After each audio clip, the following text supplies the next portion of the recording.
Pemirsa, Capres nomor urut 3 Ganjar Pranowo berkunjung ke lokasi wisata Umbul Cokro yang terletak di Klaten, Jawa Tengah.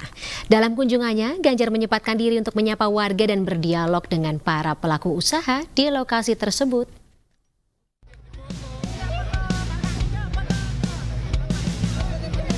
Kehadiran Capres nomor urut 3 dari Partai Perindo Ganjar Pranowo di lokasi wisata Umbul Cokro, Klaten, Jawa Tengah langsung disambut antusias oleh pengunjung. Ganjar pun menyempatkan diri untuk berdiskusi dengan pegiat wisata serta badan usaha milik desa yang berada di kawasan wisata ini. Sambil menikmati jagung, Ganjar bercengkrama dengan para pengunjung dan pelaku usaha. Kegiatan berkunjung ke tempat wisata ini merupakan salah satu program yang menjadi fokus pasangan Ganjar Mahfud terhadap pariwisata dan ekonomi kreatif. Jadi ada yang menarik ya, ternyata di hari libur ini desa-desa wisata menjadi tempat destinasi yang bagus, yang menarik. Dan ada asosiasi BUMDes di sana, mereka sedang berkumpul dan dulu kami memberikan bantuan kepada desa-desa wisata sehingga dia bisa berkembang, contohnya seperti ini. Dan banyak sekali desa-desa wisata yang sudah mendapatkan bantuan sampai 1 miliar pada saat itu. Manajemennya bagus, pengelolaannya bagus, kita kasih bantuan. Dan ternyata ini menjadi tempat destinasi wisata alternatif ya yang ada di Klaten. Dan di banyak tempat di Indonesia ternyata tumbuh berkembang dan ekonomi sekarang bergerak sangat cepat sekali. Inilah yang kita rasakan. Ternyata tadi yang hadir itu saya tanya ada yang dari luar Jawa juga. Jadi mereka piknik datang dan kemudian bisa menikmati. Inilah yang menjadi potensi-potensi desa yang kelak kemudian contoh-contoh baik ini bisa kita tularkan. Usai melakukan kunjungan ke lokasi wisata Umbul Cokro, Ganjar rencananya akan melanjutkan safari politik dengan berdiskusi bersama para milenial dan Gen Z di Buntalan, Klaten Tengah. Dari Klaten, Jawa Tengah, Irfan Hardiansyah, Khairuddin Ainus melaporkan. Sebelumnya, Ganjar Pranowo meluncing program Satu Keluarga Miskin, Satu Sarjana di Kabupaten Sukoharjo, Jawa Tengah.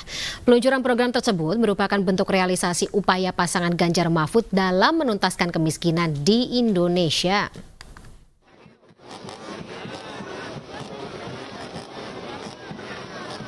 Sebagai aksi nyata mewujudkan pengentasan kemiskinan, calon presiden nomor urut 3 Ganjar Pranowo merilis program Satu Keluarga Miskin Satu Sarjana di Kabupaten Sukoharjo, Jawa Tengah. Program tersebut diyakini bisa mengentaskan kemiskinan, menciptakan SDM unggul, serta menghadirkan pendidikan yang berkualitas dan lebih merata di Indonesia. Untuk merealisasikan program tersebut, Ganjar Pranowo menyebut jika anggaran 20% dari APBN sangatlah cukup dengan syarat percepatan pelaksanaan dan menentukan prioritas. Setiap kontestasi pemilu ada harapan perbaikan agar kita menuju kehidupan yang lebih baik dari sebelumnya. Maka ada satu isu yang selalu menjadi perdebatan dalam setiap kontestasi politik. Maka ketika amanah politik ini diberikan, menjadi semangat saya untuk melawan kemiskinan itu. Kita lawan bersama-sama kemiskinan agar hidup kita jauh lebih baik.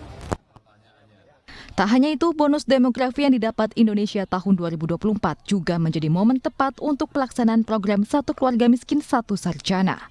Jika program ini berhasil, Indonesia dipastikan memiliki investasi pendidikan yang baik menuju Indonesia Emas 2045.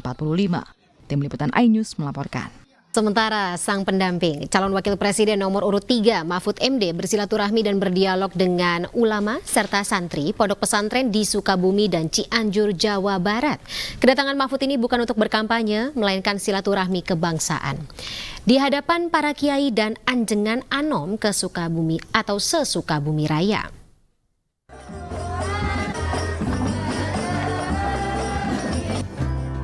Calon Wakil Presiden nomor urut 3 Mahfud MD bersilaturahmi dan berdialog dengan para ulama serta ajengan anom pondok pesantren se-Sukabumi dan Cianjur, Jawa Barat. Kedatangan Mahfud MD disambut hangat para santri dengan lantunan sholawat di pondok pesantren Tahfiz Quran Nurul Hidayah, Ciberem, Kota Sukabumi. Mahfud menyampaikan kedatangannya ke Sukabumi dalam rangka berholah-holah kebangsaan. Di hadapan para kiai, Mahfud juga menceritakan pengalamannya sebagai santri di pondok pesantren. Tak luput, Mahfud berpesan agar pondok pesantren terhindar dari politik praktis terutama di masa pemilu 2024. Halakoh kebangsaan. Keislaman dan keindonesiaan itu menyatu. Artinya Islam di Indonesia itu harus ikut nasionalisme Indonesia dengan penyebabnya, dan Indonesia juga mengakui bahwa Islam ini adalah bagian dari sejarah perjuangan bangsa. Sementara para kiai dan ajengan mendoakan Mahfud menjadi Wakil Presiden Republik Indonesia. Mereka pun berpesan jika terpilih menjadi Wapres, Mahfud MD bisa menjadi pemimpin yang mengedepankan kepentingan rakyat. Dari Sukabumi, Jawa Barat, Budi Setiawan, iNews melaporkan. Ya, calon presiden dan wakil presiden nomor urut 1 Anies Baswedan dan Muhaimin Iskandar mendapat dukungan dari kader keluarga besar Himpunan Mahasiswa Islam atau HMI. Anies dan Muhaimin kian optimis memenangkan Pilpres 2024.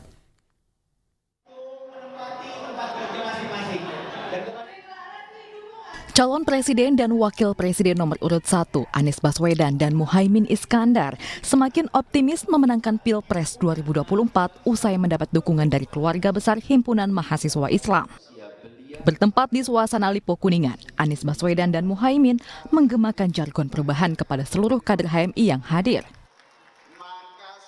Hari ini keluarga besar HMI memberikan dukungan kepada kami terima ini sebagai sebuah amanah, dan ini sesuatu yang amat bermakna dan amat besar. Jadi insya Allah dengan adanya dukungan dari keluarga besar HMI, kami semakin optimis bahwa usaha untuk melakukan perubahan akan bisa terlaksana. Momentum 2024 ini adalah momentum perubahan. Karena itu ini membuat saya semakin yakin dan optimis bahwa perubahan itu akan terwujud, bahwa Amin akan menang bersama HMI, bersama seluruh aktivis-aktivis dan seluruh alumni-alumninya. Anies menilai organisasi HMI melahirkan kader-kader yang berperan signifikan terhadap kondisi bangsa. Momentum ini dimanfaatkan paslon Amin untuk menyerukan kebaruan. Dari Jakarta, Tim Liputan iNews melaporkan.